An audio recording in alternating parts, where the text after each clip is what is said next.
एका 9वीत शिकणाऱ्या विद्यार्थिनीनं बाळाला जन्म दिला आणि त्यानंतर संपूर्ण प्रशासन खडबडून जागं झालं। कारण इतके महिने ती गरोदर होती तरी ही बाब कुणाच्याच लक्षात कशी आली नाही। नाशिकमधील या घटनेनंतर अनेक गंभीर प्रश्न उपस्थित केले जात आहेत। नेमकं काय आहे हे संपूर्ण प्रकरण पाहूयात। ही घटना नाशिक जिल्ह्यातल्या कळवण तालुक्यातील एका शासकीय आदिवासी निवासी आश्रमशाळेशी संबंधित आहे। पोलिसांकडून आणि प्रशासनाकडून मिळालेल्या माहितीनुसार या आश्रमशाळेमध्ये 9वीत शिकणाऱ्या एका अल्पवयीन विद्यार्थिनीनं बाळाला जन्म दिला। ही बाब समोर आल्यानंतर परिसरात खळबळ उडाली असून विद्यार्थ्यांच्या सुरक्षिततेबाबत गंभीर प्रश्न उपस्थित केले जात आहेत। घटनेची माहिती मिळताच पोलिसांनी तातडीनं तपास सुरू केला। प्राथमिक तपासात पीडित विद्यार्थिनीवर तिच्याच नात्यातील एका अल्पवयीन मुलानं लैंगिक अत्याचार केल्याचा आरोप समोर आलाय। या कथित अत्याचारातून ही गर्भवती राहिल्याची माहिती पोलिसांनी दिली आहे। या प्रकरणी कळवण पोलीस ठाण्यात पोक्सो कायद्याअंतर्गत गुन्हा दाखल करण्यात आलाय।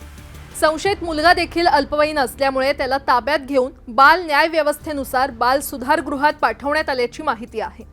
या प्रकरणातील आणखी एक महत्त्वाची बाब म्हणजे प्रशासनाच्या माहितीनुसार हा प्रकार आश्रमशाळेच्या परिसरात घडलेला नसून सुट्ट्यांच्या काळामध्ये विद्यार्थिनी आपल्या गावी गेली असताना ही घटना घडल्याचा प्राथमिक तपासात निष्कर्ष समोर आलाय।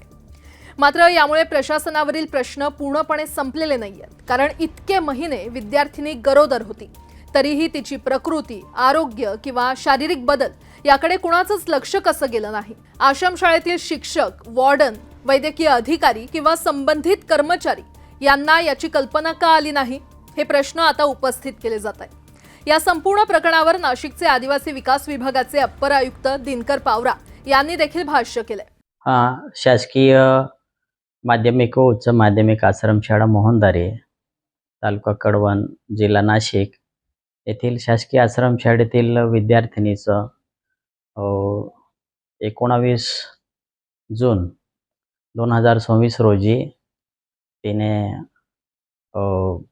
तिचं बाळंतपण झालं असल्याची माहिती निदर्शनास आली आणि त्या अनुषंगाने प्रकल्पाधिकारी यांनी आम्हाला 1 जुलै 2024 रोजी आम्हाला कळविलेले आहे झालेल्या घटनेबद्दल।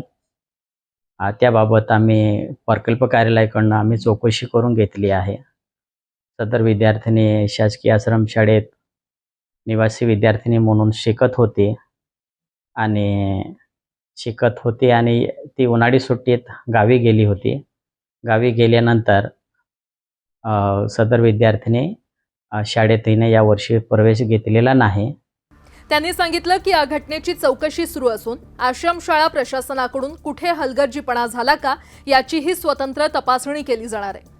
दरवर्षी आदिवासी विद्यार्थ्यांच्या शिक्षण, आरोग्य आणि सुरक्षिततेसाठी मोठ्या प्रमाणात निधी खर्च केला जातो। निवासी आश्रमशाळांमध्ये विद्यार्थ्यांची नियमित आरोग्य तपासणी केली जाते असा दावा प्रशासनाकडून केला जातो। असं असतानाही ही घटना समोर आल्यानं त्या यंत्रणेच्या कार्यक्षमतेवर प्रश्नचिन्ह निर्माण झाले। या प्रकरणात सध्या पोलिसांचा तपास सुरू आहे। तपास पूर्ण झाल्यानंतरच सर्व बाबी स्पष्ट होतील। मात्र या घटनेमुळे निवासी आश्रमशाळांमधील विद्यार्थ्यांची सुरक्षा, त्यांच्या आरोग्याची नियमित तपासणी आणि अशा संवेदनशील घटनांची वेळेत दखल घेण्याच्या यंत्रणेवर पुन्हा एकदा गंभीर प्रश्न उपस्थित झाले। या प्रकरणात पुढील तपासातून आणखी कोणती माहिती समोर येते याकडे आता सगळ्यांचं लक्ष लागलंय। यावर आपलं मत कमेंट करून नक्की कळवा।